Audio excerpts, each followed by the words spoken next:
UFC 316. It's good to be back doing breakdown videos. We're going to be doing Method of Victory on Friday as well. So thank you very much for joining us. We do not have any time to waste. So you guys know what to do. Please hit that like button and subscribe to the channel. We're building up our following slowly and slowly. If you're watching this on the Wager Talk channel, we got 200,000 subscribers. They can't be wrong. If you're watching this on the Winning in the Shadows category or the channel, we're over 1,000, which was a huge milestone for us. So really appreciate you guys, and hit the subscribe button. You get notified whenever we have these videos, including our Method of Victory videos that's coming out on Friday. So we have a 5% best bet that's up. We'll touch on that in a bit. But for now, there is no time to waste. We got to get into it. So Jim, it's so chalky on this. I almost feel like it's like, do we lay the juice or not lay the juice is kind of the theme of the evening. Not all of these big favorites are going to win. So a lot of them are, because I think we got some one-sided affairs. But let's just start at the bottom, work our way up. We got MarQuel Mederos against I think it's Choinski? We'll go with that. Choinski, whatever. Go with Mark. Okay, Mark. Mark is coming from the Anthony Pettis League. MarQuel Mederos is not necessarily on short notice. He was supposed to fight last week. He got sick. He comes back again this week. Mark takes this on short notice. Not a whole lot of film to be found on Mark, honestly, in my opinion. You can find some things out there, but I don't know. I can't say I have a super strong opinion on this fight. What do you think?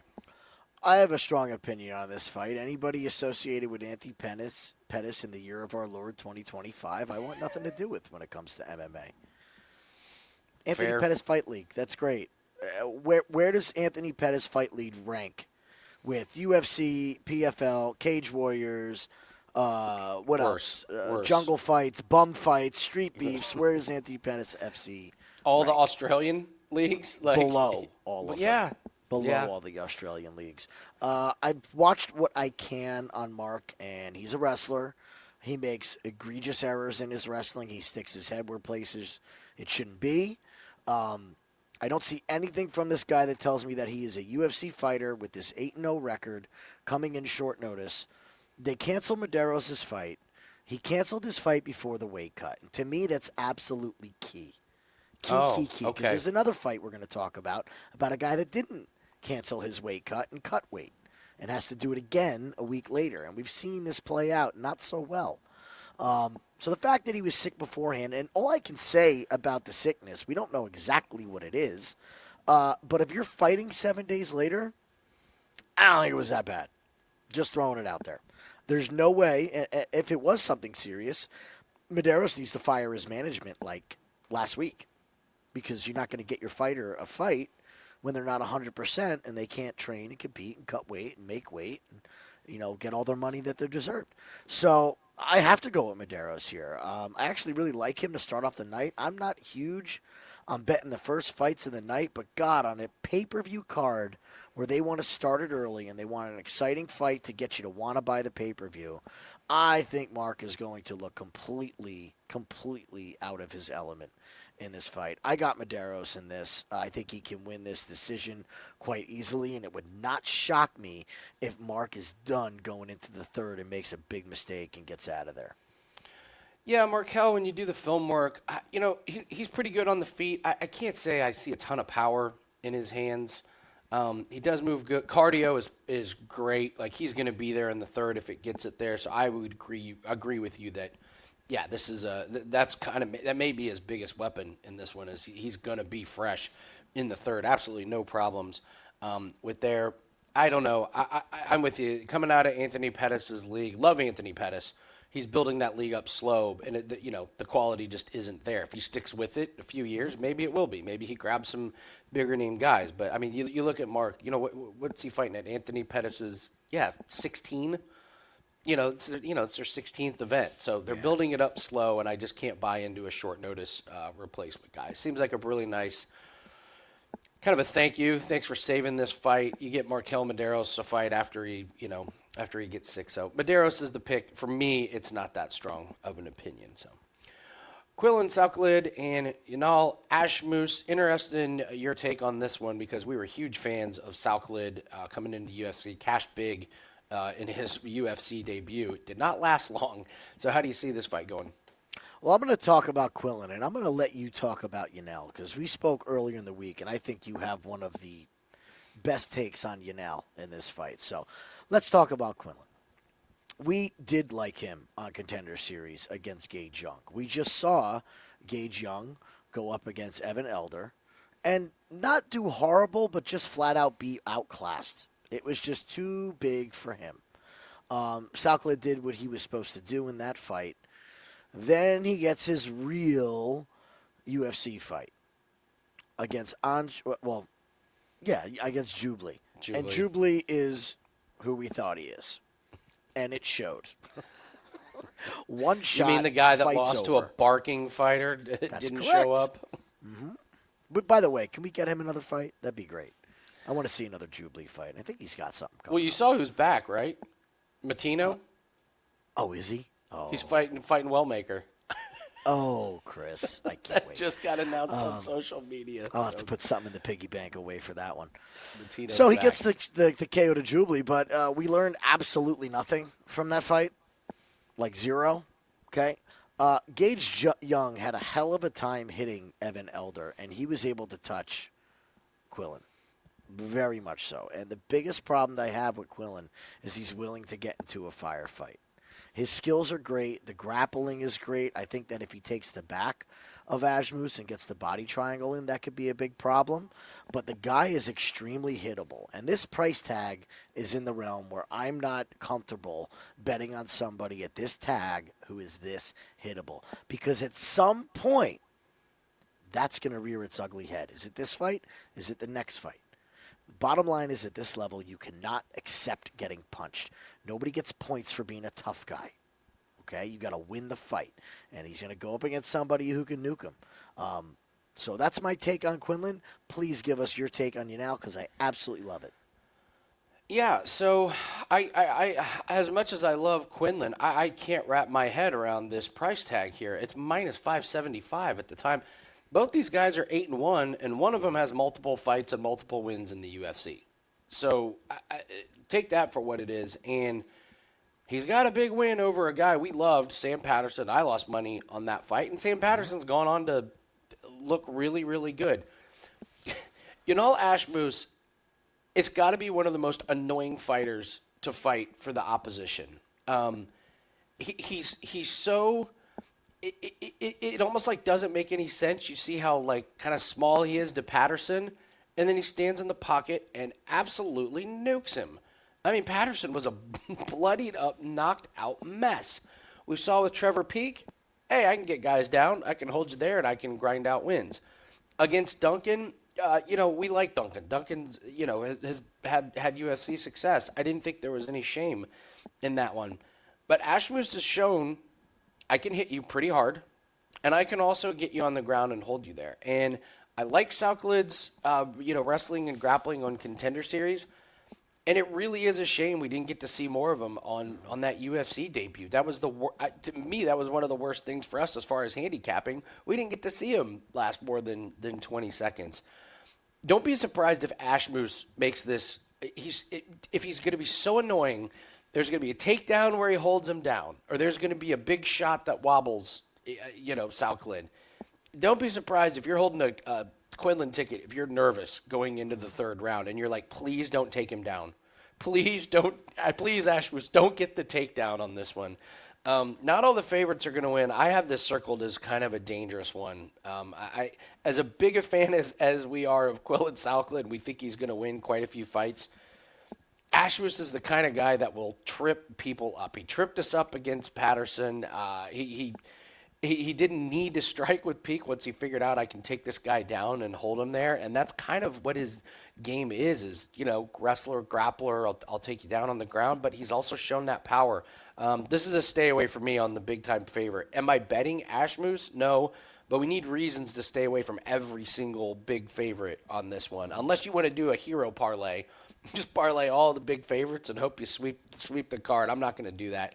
I have this circled as an annoying Ashmouz performance. Don't be surprised if this is a split decision where the the announcer's like, Judge 1 scores it, and you're going, oh, God, I got to sweat this one out. So Quillan will not be in any of my parlays. So no, the Chris Duncan loss first of all, is aging fantastic. I'm on record saying that I'm going to get Chris Duncan. He is going to lose soon, and I will be there to make money on it. Okay, but the fact is that the guy pulled off 2 wins. All right, they had the loss to Manuel Torres, but he pulled off 2 wins against pretty touted fighters. We just saw Oki last week fight smart.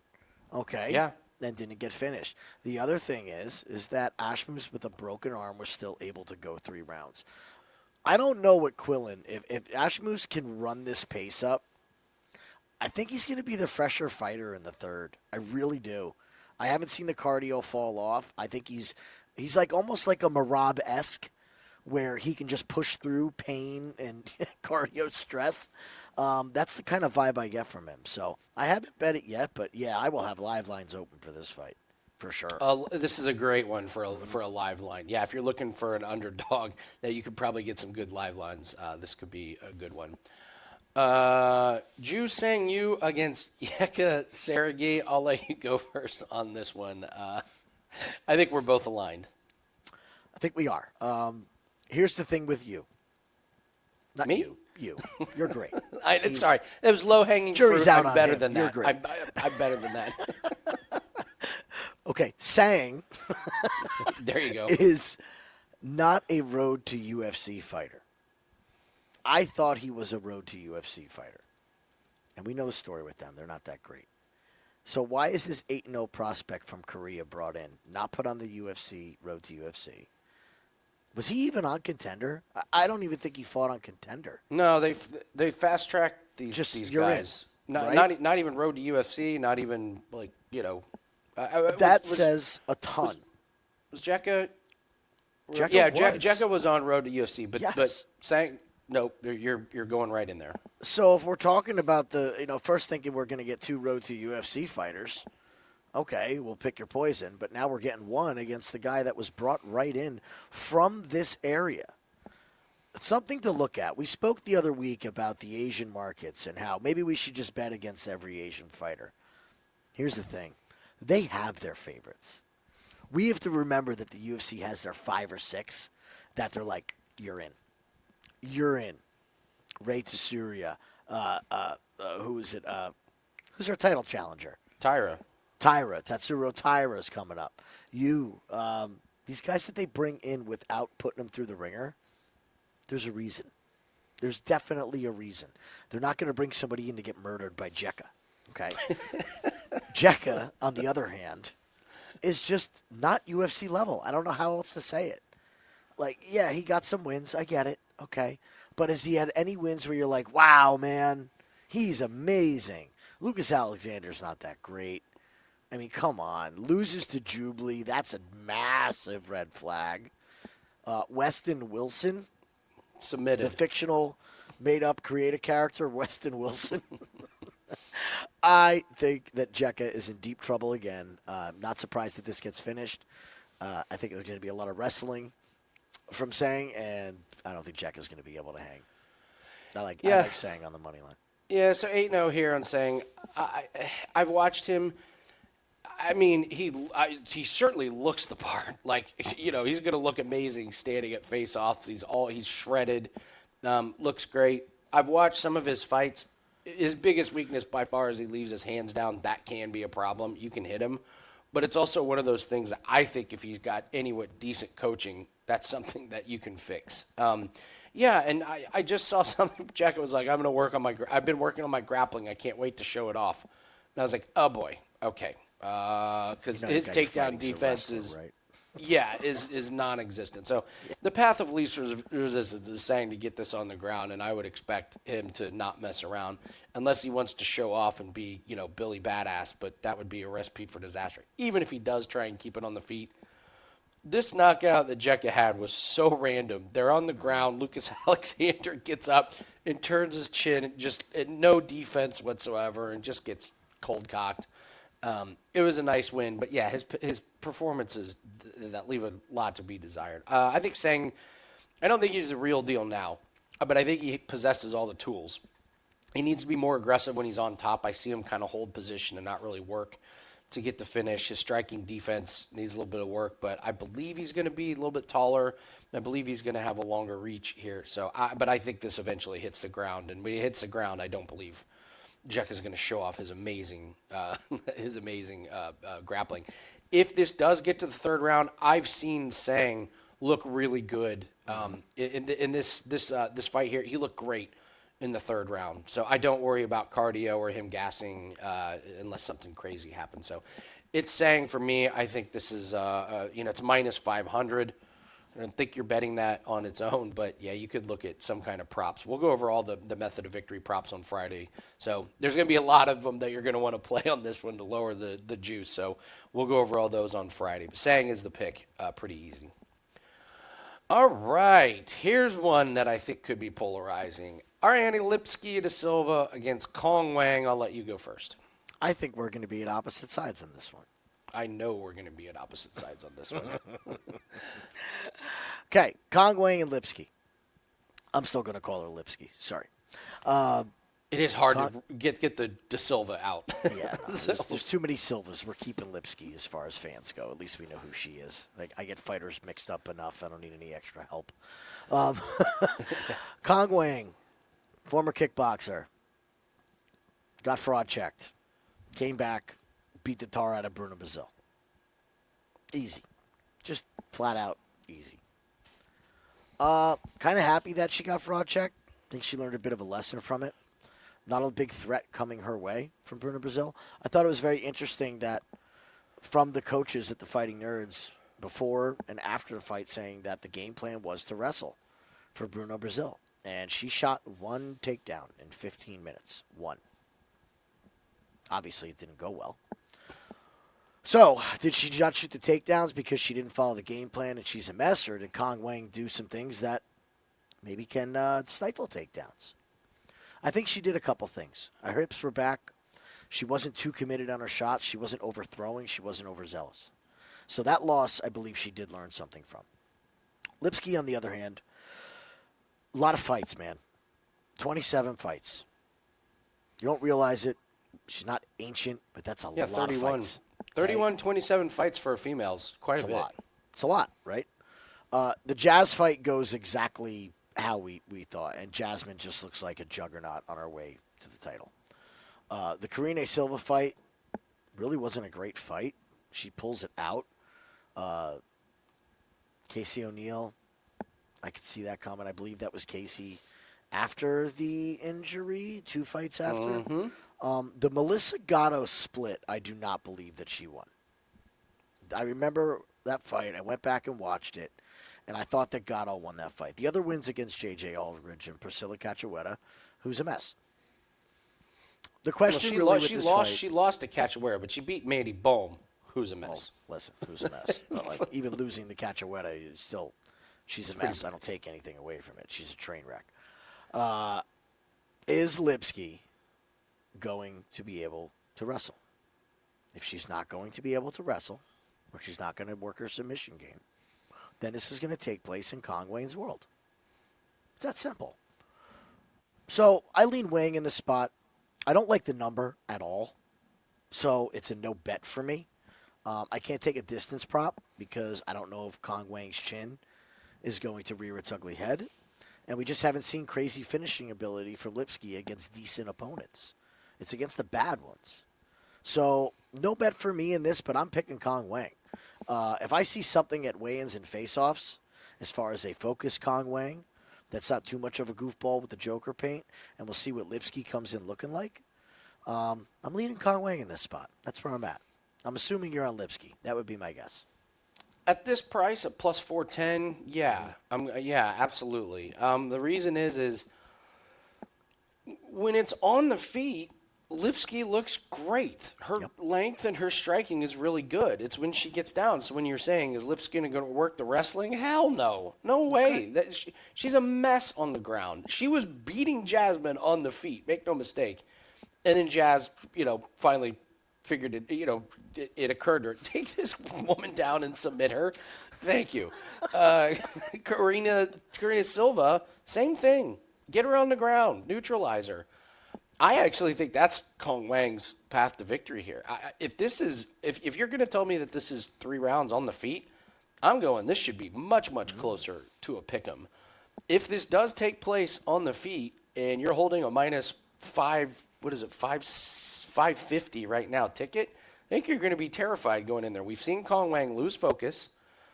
She did look a lot better against Bruno Brazil, but I'm not that high on Bruno Brazil. And we watched her get cocky against Fernandez. Fernandez caught her, and down she goes, and she had no chance to recover. Fernandez grabs the neck. I'm not real impressed with the strength of victory from Cong Wang. Or the strength of schedule. You could probably say the same thing about Lipski, but knocking out Victoria Leonardo, whatever, and then road to UFC and some of these other fighters like 1-1, 3-3, 3-1. Yanan Wu couldn't get Yanan Wu out of there. Mm-hmm. So I do like Lipski. If it goes on the ground, that's Lipski's kryptonite. So maybe we do see Cong Wang try and get on the ground. If she wants to get on the ground, I don't think it's going to be that difficult. Man, if this is on the feet, I like a little sprinkle on Lipski by decision here. And if it's on the feet, you want to go real crazy, I would sprinkle split decision. Because I think they're both kind of long and lanky, and they're going to have some decent moments. Like, there's going to be kicks that slap, that sound really good, that'll get some oohs and some ahs in the announcers. Ooh, Cong Wang, nice kick. Ooh, Lipski answers with a body shot. I could just see this being really close on the feet, and I don't want to be having a minus 550 ticket in my pocket. So, yeah, we can go head-to-head a little bit for fun on this one. So I think this is going to be a great fight, by the way. If it's on the feet, it should be a really good women's fight. Yeah, they're both really good, exciting strikers. I love the length of these women. They're snappy. It's not slow, punches coming in. So I agree. This one's got this one's got potential to be a really, really fun one. So we mentioned our 5% play. That is up over at wagertalk.com. We're looking to continue the run in MMA. It has been just a fantastic year. Been a big part of our portfolio. We did our bankroll reset for the month, and MMA was our number one sport that we brought in units for. So we've held the number one spot at Wager Talk since the beginning of the year. We still have it, and we're 8-2 in MMA 5% plays. We have our 5% best bet that is up. There are other plays attached to it that will be going up. So encourage everybody to grab that. Again, these are plays that we bet with our own money, and they have really, really been a big, big source of our portfolio. So way ahead of schedule of what we were last season, and we've had a profitable, good year in 2024. This year's been really, really good. We're already up 30 units, so we continue that pace. This will be an absolutely fantastic year in UFC. And I will just, Jim, what's right around the corner for what is right around the corner starting next week? You want to tell everyone? I believe we have is it some other fight league, right? Round 2 of PFL. Round 2, baby. PFL's back. PFL's Yes. back. We got our matchups. We got some fight lines starting to trickle out. So really excited to continue the success in PFL. We have one of our favorite angles going where we have fighters that have been knocked out that are fighting again. Way 3 too months soon. later. Yeah, it's too soon. So I'm very glad to see that the different format didn't change that with PFL. They still have no problem throwing guys in there with CTE. Yeah, yeah. 2 weeks after they get KO'd. So next week's a big week for us. So, yeah, this would be great to stack a 5% winner and roll it into PFL next week. Too soon, Junior. Leave in the comments if you get that reference. If you get that movie reference, congratulations. You're one of the real ones. So let's move on to Khaos Williams and Andreas Gustafsson. Heartbreak. Gustafsson was one of our better, stronger plays last week, and Trevin Giles pulls out. Come on, Friday. You serious? With an injury? Give me a break. Well, you saw the story, right? No, what was the story? I didn't catch. Fainted missing weight and hit his head. Or fainted cutting Okay. weight and hit his head. Okay. I don't know, dude. Maybe. All right. Maybe. Fainted, and they were like, "You're not going in there." And he's like, "I'm not." And they're like, "No, you just hit your head." He's like, "I did." Just shut up. You hit your head. No, we do not want anybody fighting compromise like that. No. And to be honest, boy, did we involve it. Did we? we could have had a nightmare situation in our hands. I'm glad that Barber had her issue backstage instead of in the octagon. Do people realize how close we were to a very serious situation? A major problem. Major problem. Yeah, it would have been I bad. understand everyone being upset that their bets were voided. I mean, we had a bet on Blanchfield. That gets voided. It's just gotta remember, it's real life, people. it's there's real a life. reason why these guys are so closely watched going into the cage medically. Yeah. It's one thing to see a big, burly 205-pound man pull out of a fight if they get hit, but imagine what would have happened with the UFC if a women's fight ends with a trip to the hospital. It wouldn't have been good. Yeah. It wouldn't have been good for us as fans, for the sport. It would have been ugly. So, hope she's better. Big fans of Macy, big fans of Aaron. I hope they get that back. Chaos Williams and Gustafsson. I'll go first on this one, Jim. Gustafsson, the handicap for him is still the same. This guy is going to be in your face. He's going to grab you. He's going to push you against the fence, and he's going to be as violent as he can in the clinch. Some of the most violent knees and elbows in the clinch I've seen coming out of a promotion not in UFC. And now that he's in UFC, this guy is absolutely one of the nastiest in the clinch. For me, the handicap is pretty easy on Chaos Williams. If Chaos can keep it on the outside, dance around, use his length, use his jabs, and he can do some damage on the outside and slow down Gustafsson, I think Chaos waltzes to a decision. Gustafsson gets his hands on him and pushes him up against the fence and controls him. It is a big problem for Chaos. I don't think there's going to be an in-the-middle type of situation. Gustafsson himself says, I'm not that technical. Like, he says, I'm just violent. I'm just going to be a brutal guy. The ass-whooping he put on Pat Pitlick on Contender Series was, so, on Contender Series. It was awesome, first of all. It was amazing.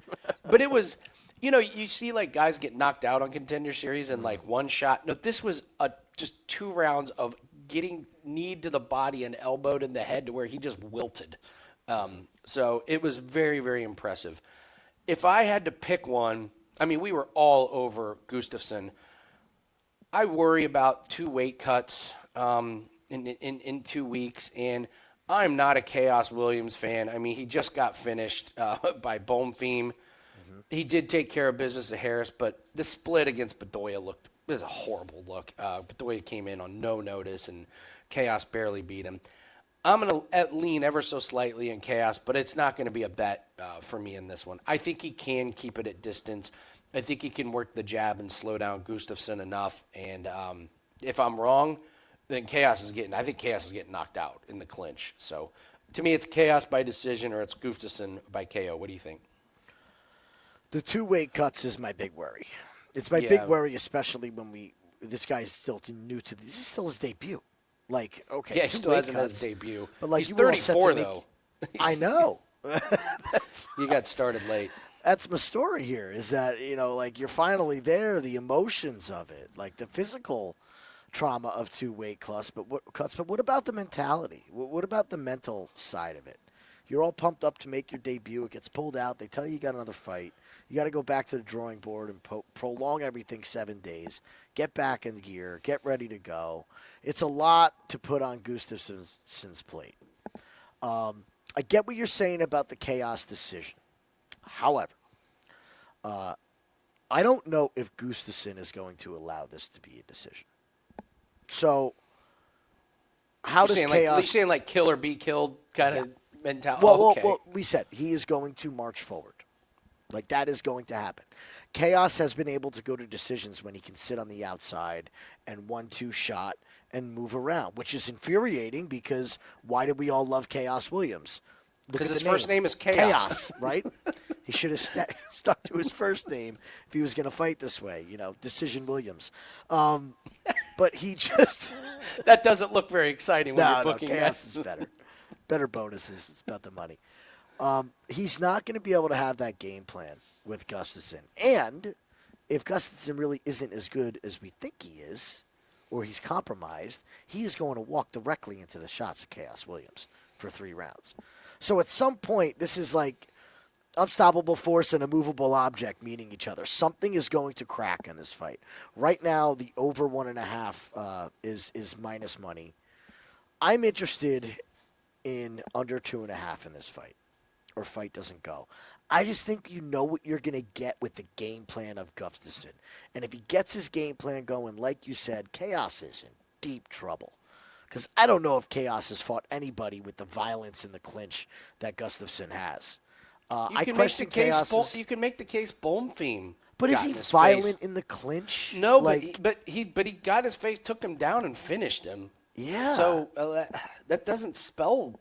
It doesn't. I don't know. To me, that doesn't look great for Khaos. I mean, I know it's Gustafsson. Look at this resume of Khaos, though. I know. Carlston Harris can't strike. Flat out can't strike. Okay? Rondado Bedoya, it's a split. Lucky to get a W there. Randy Bound always goes to splits, is what it is.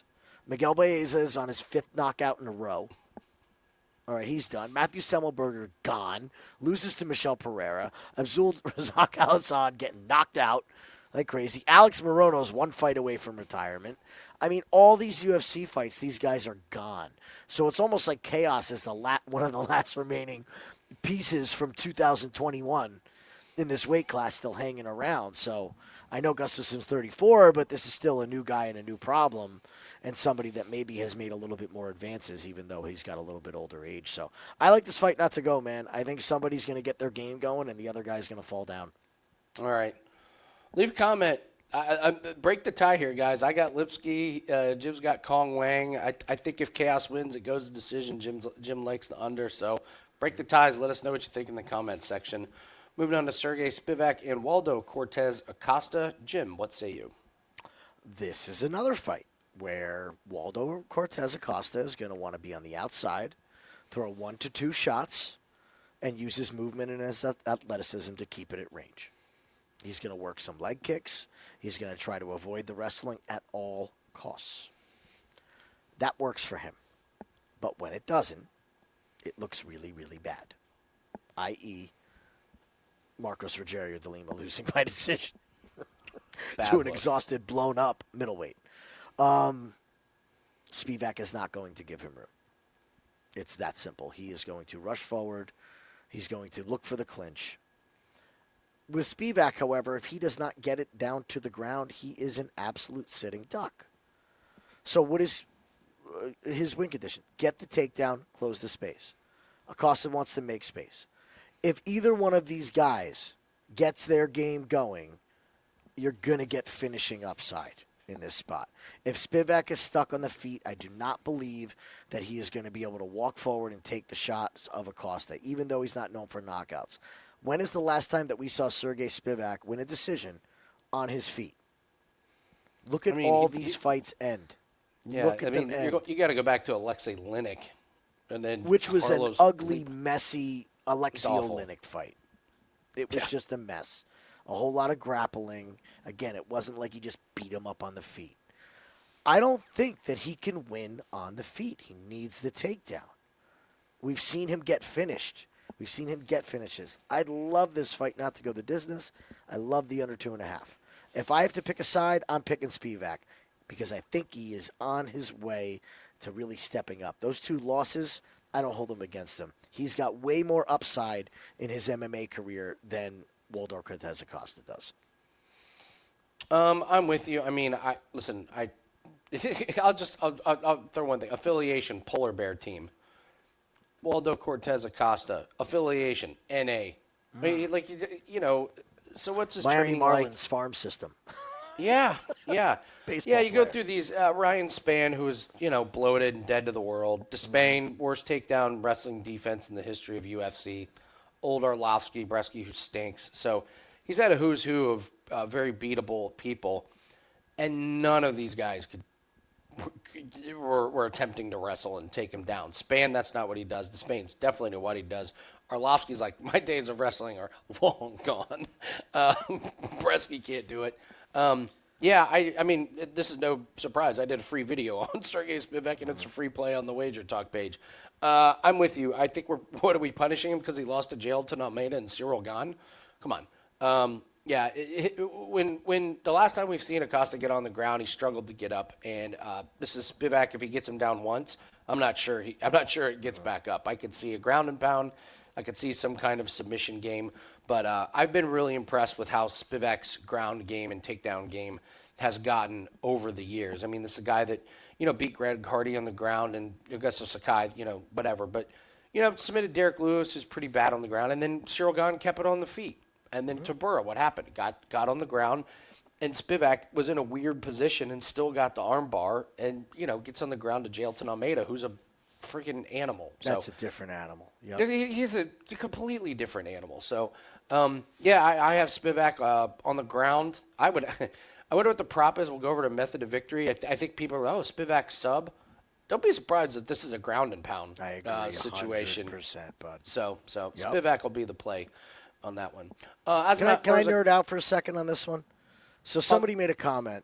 Yeah. Well, Spivac is just like Alexander Romanov. They just get takedowns and they lay on you. That could not be farther from the truth. No, not Spivac. Serghei Spivac's, if you watch his wrestling and his grappling, one thing I love about him, he doesn't sit in positions. The guy has a knowledgeable grappling base. He'll move from position to position. And with that takedown, like you said, I don't think Costa's going to retain guard and then move back to Spivac's going to know step after step after step. This isn't a boring lay and pray wrestler. It all just depends if he can get it there. I just had to throw that out there. I saw that comment and my MMA brain got tweaked. You're fine. Azamat Murzakanov and Brendson Ribeiro. I believe you have a little bit of you have a little story about Murzakanov from his training and such. You comfortable sharing that? Yeah, I can talk about it. So Murzakanov, I know somebody who's holding pads for him and was working with striking, and just said, my God, when this guy punches, I mean, you'll see when guys are hitting pads, you don't stand there and just hold the pads up. This is why trainers get paid money to train people. You have to hit a little bit, or your shoulders just take the shot, right? And he said, even everything I do right, and this guy holds pads for a bunch of UFC fighters, he's like, my shoulders hurt for days after these guys' punches. They hurt for days after these guys' kicks. When you're holding for a body kick and they slam it, he's like, I put a rib pad on and hold the pads. The guy hits, it makes a noise throughout the gym like you can't imagine. So I can't imagine what it feels like being hit with the tiny UFC gloves or barefoot from this guy. But I thought that was an interesting story. He's quite the striker. Well, 14 people have not liked getting hit by him. This is to be a pretty easy handicap. It's Murzakanov probably by KO. His KO prop's minus 275. I mean, he Alonzo Metafield before he got knocked out was he was a swollen mess, and Alonzo Metafield's a tough SOB. Yeah. He shows he goes the distance against Dustin Jacoby, and he was very tentative against Tafon. I remember that because we bet on Murzakanov, and we were like, what are you doing? Why are you so tentative? What happened to the murderer that we bet on? And then round 3, he's like, I'll show you the murderer. I'm not impressed with Brendson Ribeiro, even though, he's won 2 in a row. I mean, a split decision against Kyle Machado is almost as bad as a loss. And then what did he miss? This DR, didn't he miss weight by like 8 pounds? He was like not ready. Missed weight by a ton. He looked horrible. And horrible. He got a Kimura because DR was on top of him. It was a nice Kimura, but it was bad. Losing to Magomed, who can't wrestle, is a horrible look. Getting nuked by Ming Yang Zhang was a bad look. This is pretty easy. Brendson Ribeiro on somewhat short notice. It's Murzakanov by finish. I don't know if you have anything else to add. Well, the funny thing is Brendson Ribeiro got his way into UFC, beating Bruno Lopez on Contender Series. That week, we had a bet on Bruno Lopez. And he was our one losing week of Contender Series was that week. So last week when he fought Dustin Jacoby, and that fight started, and I saw the way Bruno Lopez was moving, God, I went right back to that Ribeiro fight at Contender Series. It looked just like this. I'm going to move around with my hands down like Dominic Cruz, even though I'm slow. Not the best idea. I don't know who coached him through that one. I think Ribeiro's just not long for the UFC, man. He has strung 2 wins together, but they're going to absolutely horrible competitors on the UFC level. Murzakanov does not fight a lot, and I think sometimes we hold that against fighters too much because we're greedy. We're greedy as fans. We want to see our favorite fighters, and we want to see these guys fight and make their way to a title. The fact of the matter is that there's only one title per division. This is still their careers. So if he needs to fight once a year and he's comfortable with his paycheck and that's what he wants his career to be, if he keeps winning, what the hell does it matter? Just keep getting knockout bonuses. Like, not everybody's going to be gunning for the belt. It's okay. But this guy, I think, does everything he has to do to get to the cage and make sure that he's healthy, he's ready, he's in the right mental state, and he's going to get a win, and then he's going to go away for 8 more months. Maybe he's going to and then he's going to pop up again, and we're all going to take him by KO again. Yeah, and he's going to nuke the other guy they throw at him, right? They're going to give him Bruno Lopez in 8 months or something. That'll be his knockout. So I think it's Murzakanov. I think it's Murzakanov by finish. Feel pretty strongly about it. Ribeiro is just so wild when he gets tired. He throws a nice 1-2 in the first round, and then he gets just wide open. And I know he's going to be bigger than Murzakanov. Murzakanov has a fantastic overhand right. He is very good at fighting people who are bigger than him. His style lends very well to that. So don't be surprised if he mixes in the wrestling too. His ground and pound is absolutely vicious when he wants to use it. So I have a hard time seeing Ribeiro last 15 minutes with this murderer, Murzakanov. Yeah, and if you're thinking about putting a comment that says these guys only pick favorites, just don't. Just say, well, we don't need the algorithm boost that bad.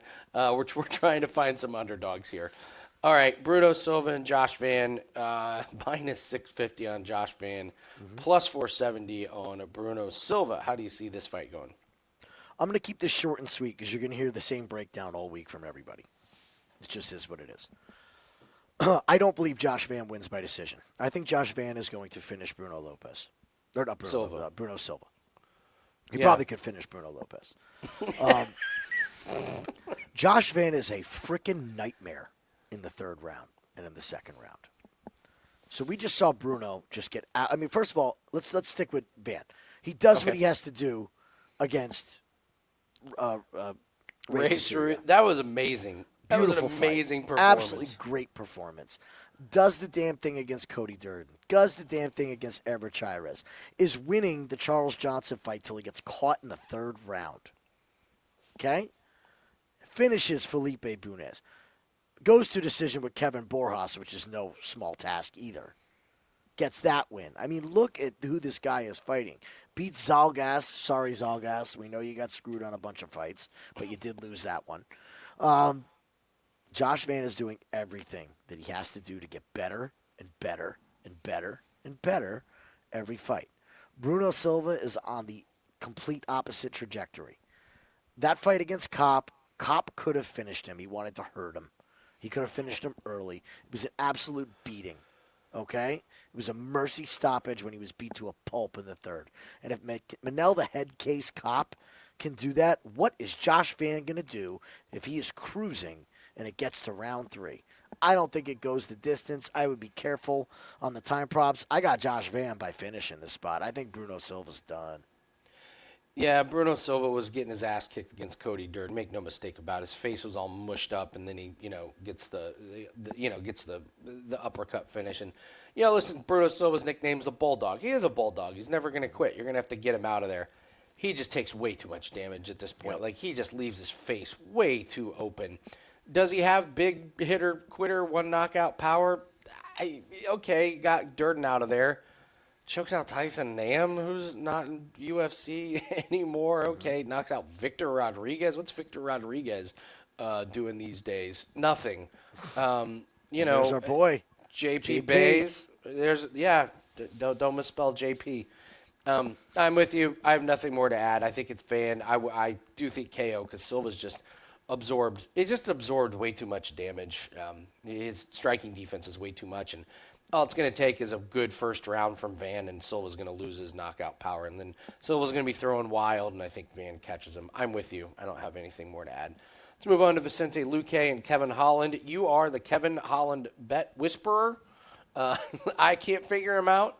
But you have the magic touch with betting on Kevin Holland fights. You pick props, you pick times, you pick money lines. I don't know how you do it. I haven't called the type of finish yet. I'm going to try it with this one. We'll give it a shot. You've been pretty damn good with them. So, how do you break down Vicente Luque and Kevin Holland? Well, if we go to Kevin, there's a really big theme with Kevin.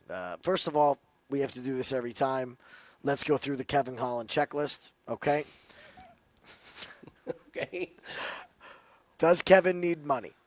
Answer? Yes. Okay. Yes. Does Kevin care? I think he does. On a pay-per-view. Okay. Cares enough to cut to 170. Okay.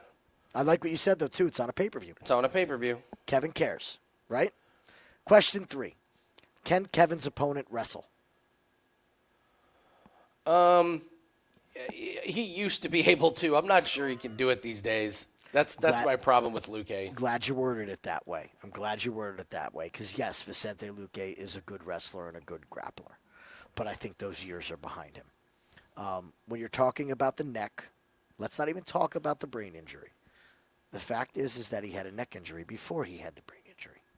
And when you get to your back and your neck with this amount of fights and this amount of damage, the ability to shoot a blast double leg on a bigger opponent just flat out goes away, guys.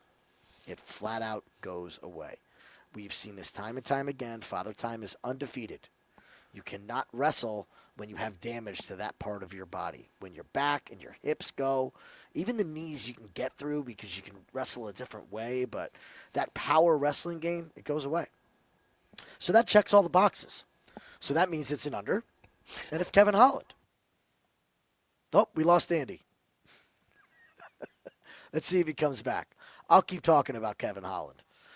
I get so excited there. You left? I accidentally. That's the breakdown, everybody. Andy's gone. All right. You're stuck with me. All right. I think it's Kevin Holland in this spot. I have extreme worries about Vicente Luque. On the breakdown, he was walking around with his kids down in Florida, and he's just got that walk of an I don't want to say an old man because he's not like he's 80. No, but he does walk like but he's he old. walks like he's got a neck injury. Yeah, and his legs are a little bit. They start to be a little bow-legged. Have you noticed that? So yeah. This fight against Garimbo steps in and eats a jab, falls down, and Kevin Holland's just not going to do that. You're not going to see Kevin Holland reach his head right inside to Luque. He's going to be on the outside. He's taller, longer, listen. The other thing, Garimbo was landing really wide open, clean leg kicks. I didn't see much defense from Luque. With Buckley, we saw him wear down, and Buckley gets the ground and pound, and that's the thing. I just don't think the durability is there. Don't give me this win against RDA. I went back and watched it. That's even less impressive when you go back and watch it. It was not a good fight. Neal knocks him out, Bilal. So, I think Luque's best days are way, way behind him. So I will roll with you on Kevin Holland. So. I'm going to call the shot. Let's see if I get this right. Okay. I'm going Kevin Holland, Darce choke. Oh, okay. He hurts Luque on the feet. He doesn't want to hurt Luque too bad. Luque shoots in. Darce. Love it. I love it. All right. The much anticipated Patchy Mix against Mario Batista. I'm interested in your take on this one because you followed Patchy Mix for a long, long time. What's your take? So, Patchy is the free agent. Shout out PFL for losing this guy. Much appreciated. You guys couldn't figure out how to keep Patchy Mix when you got him for a steal. Nice job. It's a master class of just letting your best. It's no problem, tell. Right? Think about the amount of money we were going to make with Patchy Mix and Aaron Pico and PFL. Oh, God. Right. It'd be the last show we ever do. We could retire with the amount of money we were going to make when they fight those guys. So Patchy's in the UFC and where he should rightfully be. He is top 5 bantamweight in the world. There's no doubting it. A lot of Bellator hate is going to come his way. And I think that's reflective in this line. The other thing is that he went to a split decision in his last fight. For those of you who don't know or didn't follow Bellator or didn't follow PFL, Magomedov is a damn good fighter. Damn good fighter. If he goes into the UFC, he is Top 15 instantly. Instantly. Fringe top 10 fighter. Not the most exciting, but damn good. Let's remember how soft this division is down by the top 10. So to lose a split to that guy is not a problem whatsoever. And the fact is he won the fight. Yeah. He did the thing. 5 rounds. 5-round experience. Look at the finishes. Just the jiu-jitsu is on another level. And what I love about it, it's not positional. It's not, I'm going to work my way. This guy, when he wants, he just snatches things and sets him up. He will transition from submission to submission with ease. He's comfortable in every position. We've seen him lock him up against the cage, on his back, from top position, off a shot. We've seen him grab a kick to the body and loop his arm over for a guillotine and fall down. And it's just amazing. It's beautiful to watch. Has everything going for him and is in his prime. You don't realize how good this man really is. Now, this is a different animal, the UFC. 3-round fight, not a 5-round fight. Would you agree Mario Batista's public enemy number 1? After this Aldo fight, I know I don't he understand. Well, listen. He beat Jose Aldo. People say it was boring, but make no mistake, it wasn't how he beat Jose. It was that he beat Jose Aldo. And listen, I've said this to you. It's up to Jose Aldo to get off the fence. I'm sorry. I agree. Or it's up to the ref to break him. If neither of those happen, I can't blame anybody, for doing it. As bad as the Torres-Finney thing was, the ref didn't break him, and the guy fighting him couldn't get out of there. So, you supposed to blame him for that? Yeah, you can blame him for being boring, but I can't blame anybody for doing anything to win a fight. This is UFC. You win and you move on. So it's kind of like the NCAA tournament. Win and move on. That's the name of the game. Win. Yeah. So, I thought his win against, Ricky Simón was pretty impressive. But, Ricky Simón had lost 3 in a row. He did get back on track, but, he was he beat a Ricky Simón that was struggling at that point. Damon Blackshear, that's aging pretty good. But Jose Aldo's not the Jose Aldo of old. I'm sorry, Jose Aldo 8 years ago isn't letting Mario Batista hold him up against the fence for that long. There's no way. One fight before his retirement fight. Yes. Think about that. Yeah. I think Patchy put what was Patchy's quote? I'm gonna out wrestle him and his camp or his coaches. He goes, what he say in a betting? I'm gonna submit him and his coaches. I'm in. I love the viciousness of this kid. That's his mentality is I'm the best and I'm gonna show you. And I'm gonna show you. And he's even got a record saying, I'm gonna go out there and I'm gonna win the UFC title. And Bellator and UFC who didn't want to give me or PFL who didn't want to give me fights, I'm gonna stick it right up there, you know what? That they had the best bantamweight on the planet and they let me walk. They let me walk because they didn't want to pay me. It's his time, man. And we were correct on Pitbull. That was an easy call on that Bellator debut. And I will also add this. Okay, Patchy Mix. And they're going, coming over to the UFC, it's a different animal. I'm sorry.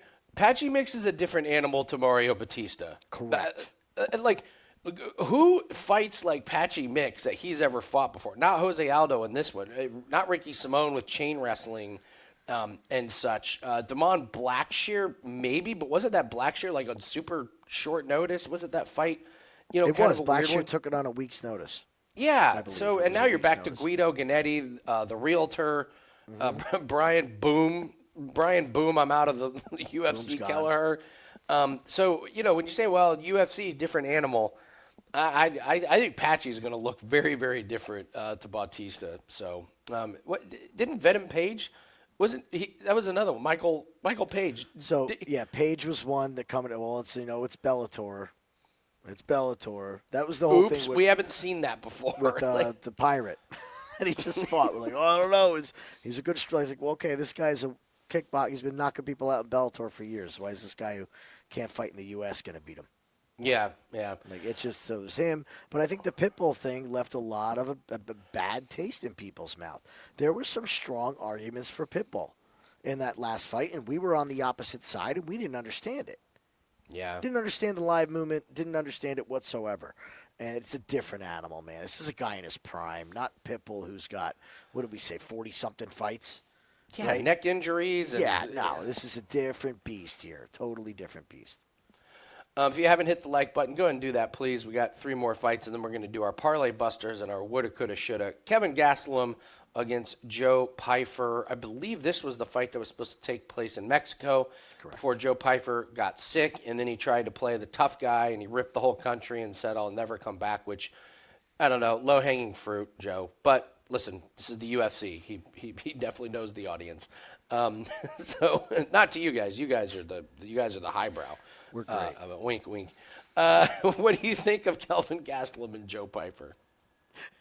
Nice job tiptoeing around that. That was smooth. Right. Okay, come on. That was like the easy. Oh, I'm never coming back to this country. I know. Smack down the shithole. Well, whatever. Only thing that would have guy. been better if he did it with an Affliction shirt on. That would have been better. And chrome sunglasses. Don't forget the chrome sunglasses. That trend. Okay. Anyway, back to fights. God, we've been what is this, going on a month and a half of everybody wondering why they're not betting Kelvin Gastelum against Joe Pyfer? Yeah. Everybody seems to have the same take. Joe should win, but he should do this, but. We keep talking about it. Okay. Unanimous decision against Daniel Rodriguez. Barf. Gross. Gross. In 2024, Daniel Rodriguez. Okay. Yeah. No problem. All right. And he missed weight. And he missed weight again. Right? Again. So I said this to Andy earlier during the week, like, oh, well, it's rebooked. So has Kelvin Gastelum looked good on the scales in 2 consecutive fights his entire UFC career? That's a great point. No. This is the riot. I did bet it. He talks about how I already wrote the book on my first half of my career. Now it's time to write the sequel. This is the second book. So we were coming up with, what are the names of the first book? Yeah. You want to tell them some of your favorites? Yeah. The Kevin Gastelum book is called Fighting for 80% of Your Purse. The story of Kelvin Gastelum. Because he's basically fought for free once because the 20% that he gives up is kind of added up. So now he's kind of donated a fight to the UFC. So Fighting for 80% of Your Purse by Kelvin Gastelum. So. With one how to keep your job by doing the bare minimum. That's a good one too. Just kind of skating by. The Easy Way Out by Cody Brundage. Co-written by Kelvin Gastelum. So all right. So Pyfer and Gastelum. So I can't buy into somebody. I hate when they start talking about this. I mean, my career's just getting started. I'm motivated on this. I know Joe Pyfer has 28 a bad fights. Yeah, after 28 fights, now you want to get your shit 33 together. years old. Pyfer is just freaking massive. I can't get the image of that weigh-in out of the way. And the best decision Joe Pyfer could have made, whether he was sick or not, was not to fight at altitude in Mexico against Kelvin Gastelum. This is a totally different fight. The handicap is different. This is an even-Steven game here. Look, I'm not betting Pyfer, okay? I don't have a bet on this fight, but I think Pyfer beats Gastelum. It could be a greasy decision where he banks 2 rounds and then Kelvin's coming on strong in the third. It could be a draw where Kelvin 10-8s him in the third. You don't know, but to look at the first fight and say the handicap is the same, it's lazy because that altitude affects everything. We had it on a PFL card at Salt Lake City where altitude just killed everything. Every fighter fought differently. I think Piper's going to edge this thing out. Gastelum's still in the wrong damn weight class, and Pyfer, I'm sure, has been getting a ton of heat and wants to prove a point. It all depends if he is going to stay reserved and not blow his wad trying to finish Kelvin, and he's still standing there. If Joe comes in committed to winning a decision, which he's probably going to have to do, I think he runs away with this fight, and it's an easy 30-27. That's where I land. Yeah. Honestly, the more and more I get closer to fight, the more and more I'm leaning Pyfer. It's minus 380. When we do our Friday Method of Victory show, I will just tell you I'm going to be on Pfeiffer by decision because Gastelum is a tough MFer, man. That guy's got a granite chin. He will throw punches back. I correctly predicted, talk about being on an island. I correctly predicted he would lose to Jack Hermanson. But that was 5 rounds, man. That was 5 rounds, and he gassed. And once he gassed, you knew it was over. This is 3 rounds. I don't think Gastelum's going to have enough to win 2 rounds. So I think it's just going to be one of those where Pfeiffer bides his time, kind of maintains his energy a little bit. But I think they're going to be, I think in his corner they're going to be pretty adamant. Like, this guy's really, really tough. Just touch him. Let's win some rounds. Let's not get tired because he will be in your face if you get tired. He's going to have energy in the third. So we need to make sure we have energy in the third as well. So minus 380 is not a price I want to be a part of. But, yeah, I could see myself being talked into Joe Pfeiffer by decision. I mean, over 2.5 is minus 125. If you're worried about it. I really like that. If you're worried about a, close decision, if round 2, let's say Pfeiffer comes out quick, wins round 1, round 2 is a little bit closer, and then Pfeiffer's tired in round 3, that over 2.5 is really, really looking good. I don't think Gastelum's ever been knocked out. I'm trying to. Has he been knocked? So Brady gets submitted. He's been knocked decision, down. Decision, heel hook, decision. Yeah, he's never been knocked out. Huh? Yeah, never been knocked out. So I don't know if Pfeiffer's the guy, that's going to do it. If he throws too hard too early, he's going to get tired. So the pick is Pfeiffer, but I'm leaning more towards overs, if anything, in this one. So. If his coaches are worth anything, they're letting him know, do not try to knock this guy out. Yeah. Too hard, too fast. Yeah, absolutely. All right, co-main, Juliana Pena, the sexiest voice in all of UFC. Never mind.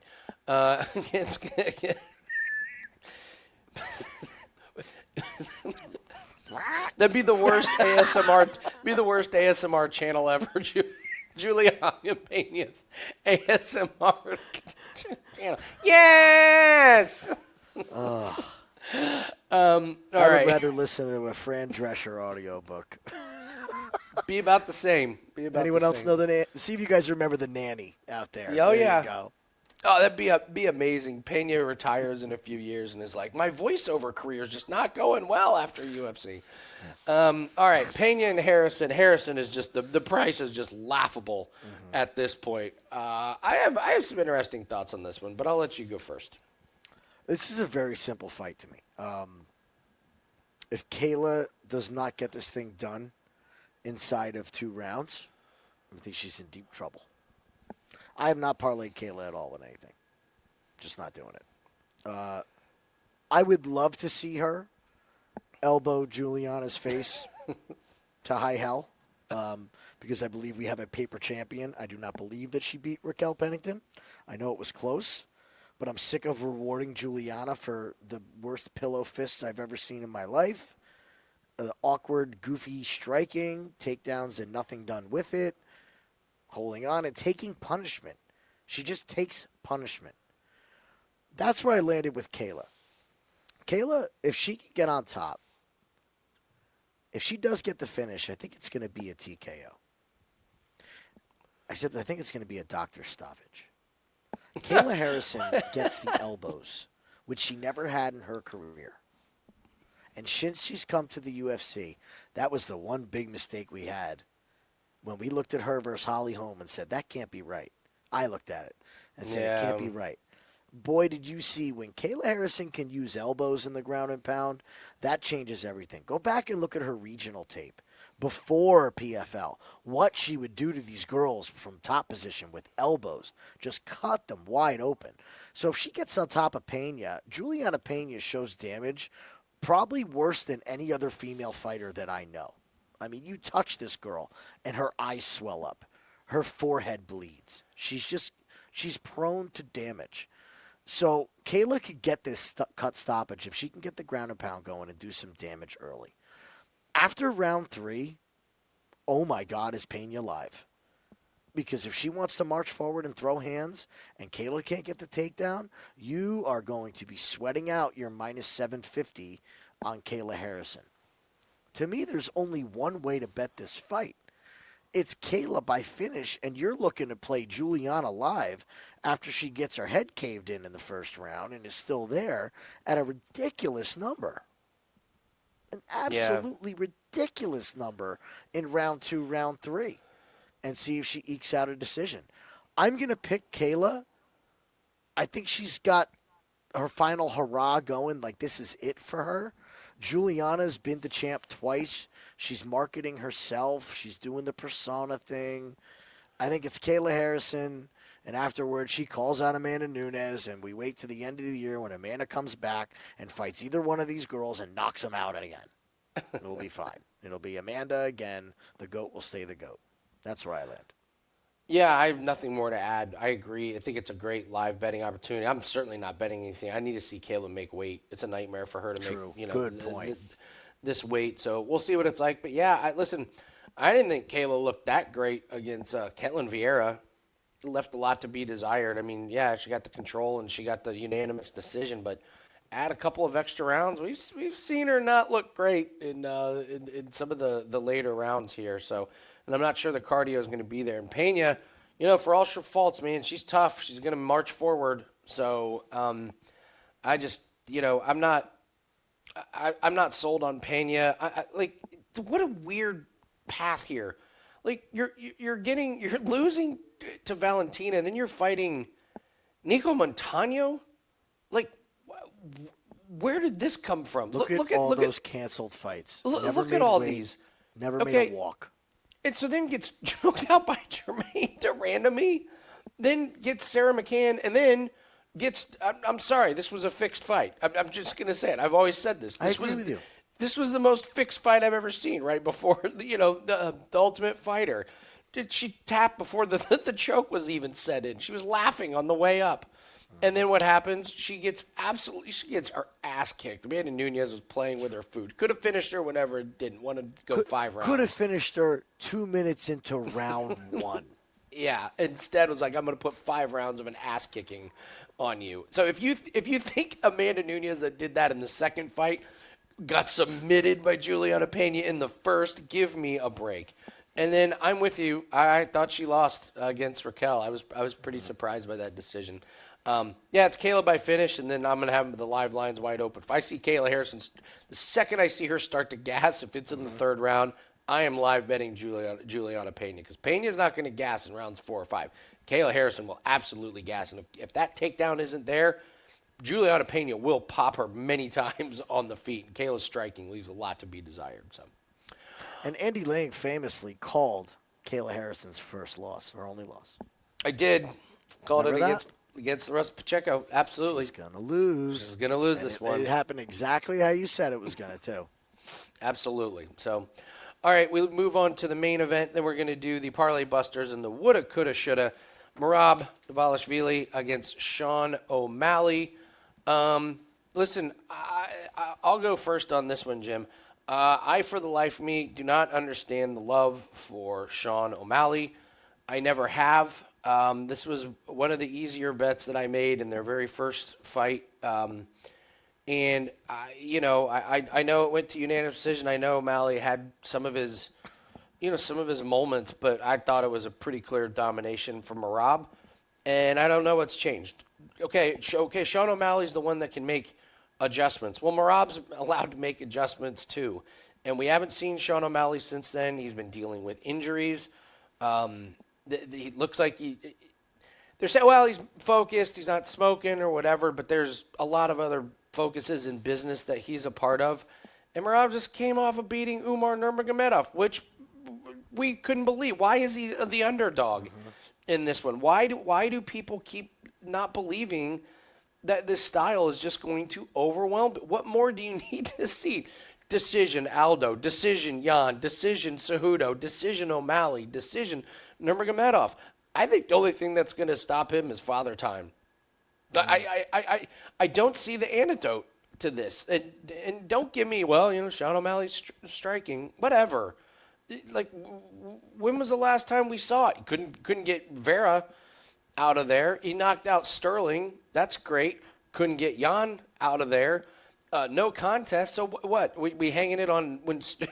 Remember Sterling was when he like reached his head and you could see his eyes get real big and he was like, "Uh-oh." I don't see it. I think Merab does what he does. He bull rushes him.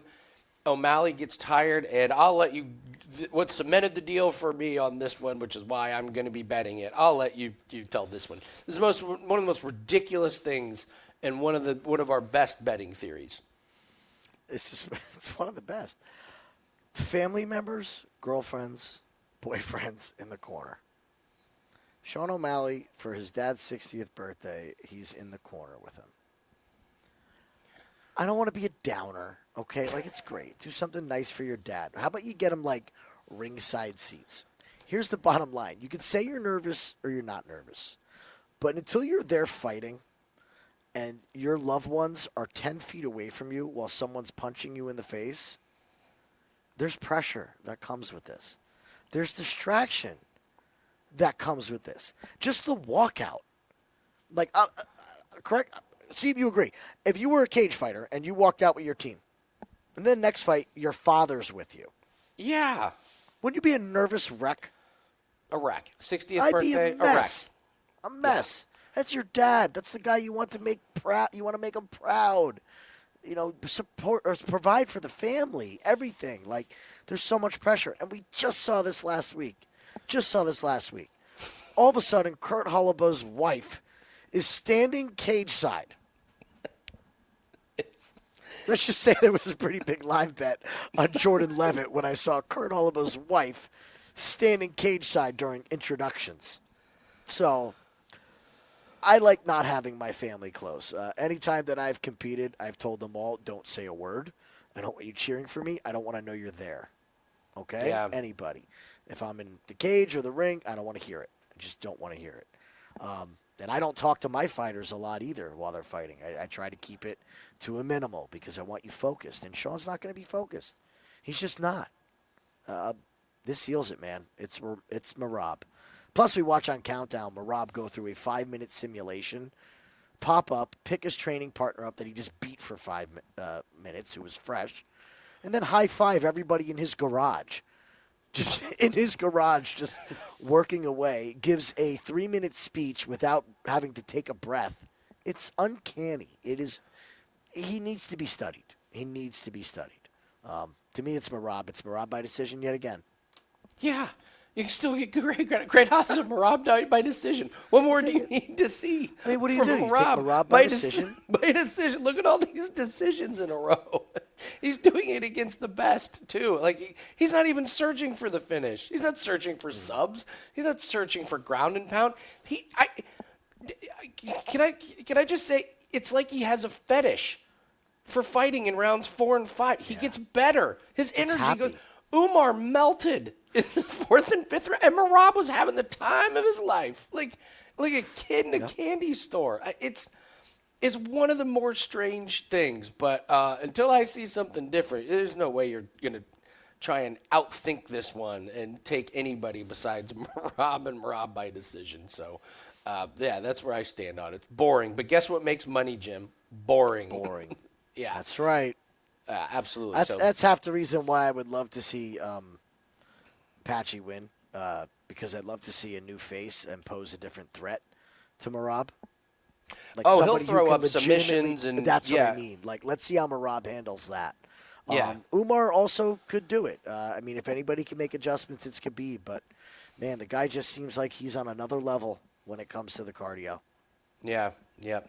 All right, guys, we're going to get to the Parlay Buster and Woulda, Coulda, Shoulda. One more reminder, 5% best bet is up. Still holding strong on that number one spot for 2025 MMA profits. Just under 30 units for 2025. Really, really happy. It's been one of our better sports this year. So be up 30 units just at the beginning of June.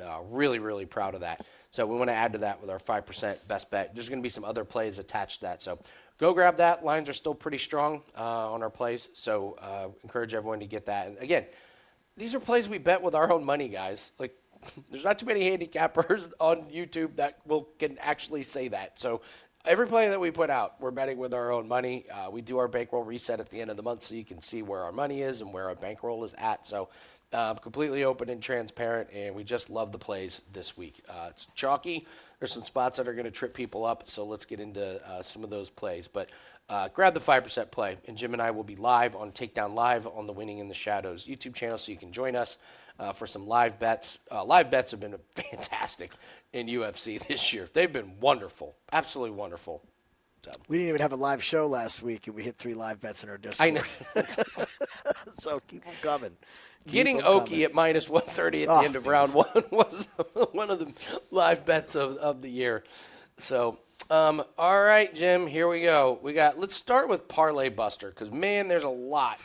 There's a lot of chalkiness. What's one that you think is going to trip everyone up? What's one that everybody's going to put in their parlays and you're worried? Well, they're all huge favorites, so you can't even there's one hiding on the card, hiding down low. I'm going to go right to the main card because we know how everybody loves to parlay together the main card. So if I'm looking at this, I'm seeing Kayla and I'm seeing Joe. That's where I'm looking here. I'm going to go Kayla. I just think the juice is not worth the squeeze. She's finish dependent. That's a big no-no on a heavy favorite when you're dependent on one way. I don't see her being able to win a decision. I think the number's ludicrous, and people are going to be down money, going to the main card, and the public is going to come in and parlay Kayla by finish, by sub, by this, by that. She is going to be in so many plays this week. If she doesn't win, it's going to be a sad, sad day on Twitter in the morning. Yes, it really is. Yeah, you're right. So I'll go Kayla. Okay. I'm debating between Ashmouz and Cong Wang. I'll go. I think Salkilld is going to spell trouble. I think Ashmouz is annoying enough and has some skills to give Quillan Salkilld some trouble. Like you said, his striking defense is not that great. And again, you got 2 fighters that are 8-1. One of them has won multiple fights in the UFC. I'm not sure where this minus 500, minus 600 price tag comes from. So I'll go Ashmouz as the parlay buster. All right, woulda, coulda, shoulda. Okay, now this is the card with the woulda, coulda, shouldas. What's the one play, Jim, that at the end of the night we're like, oh man, should have paid off our entire mortgage. Not the mortgage for this month, but our entire mortgage. What do you got? I want to say it's Merab, just because of the track record of the decision. Now it's like, oh, shoulda, woulda, coulda, the money line. But like Merab by decision, that's pretty, Honestly, let's go scroll down a little bit. I'm going to go with Joshua Van. I'm going to go with Joshua Van by KO. Okay. Because I can't ignore this damage from Bruno Silva. I just can't. I went back and watched a ton of his fights leading up to this. And the guy just is a walking damage machine. He bleeds so quickly into the fights. Just the scar tissue. The other thing is there's been a lot of things that have come out with Bruno and his special doctors. And it sure didn't look like he had a special doctor going. So you mean the guy that ices him after he gets knocked out? He better have a special doctor for the bruising.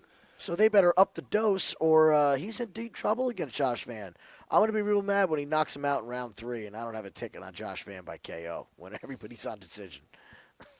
I mean, it's Merab at minus 165. There you go. You take it. Come on. We're getting less than minus 200 on Merab by decision. Again, what more do we need to see from this man? Wins the decision against Umar and O'Malley, Cejudo, Yan, Aldo. I don't see what – I mean – when they say O'Malley's going to make adjustments, like what? You can hit him harder? Merab gets hit anyways. He walks right through it. So it's going to just take a one-shot power, and after a couple rounds, I don't think O'Malley's going to have it. So Merab by decision is going to be my woulda, coulda, shoulda. So, all right, guys, that's going to do it for it. Thanks so much for joining us. Make sure to hit the like button, subscribe. Listen, we've got a lot of people subscribing to the channel. We'd love to have you as part of the family. If you haven't joined our free Discord, I'll put a link to it in the comment section so you can join there. And we got some free spreadsheets for you guys if you want to track your own plays. If you want to track your own bankroll, we got a lot of channels with a lot of guys that are putting out free plays in there. So encourage everyone to join the Winning in the Shadows Discord channel. It's going to do it for us. Friday, we're going to be doing our Method of Victory show on the Winning in the Shadows channel. And we're going to be live on the Winning in the Shadows YouTube channel for UFC 316, taking you through all the bets. Just need a couple of live bets, and that show is worth it. You only need one live bet to cash, and that show is 100% worth it. So a lot of fun, a lot of good laughs, a lot of good profits. So hope to see you there. All right, good luck on your bets. Take care. We'll see everyone later. See you then.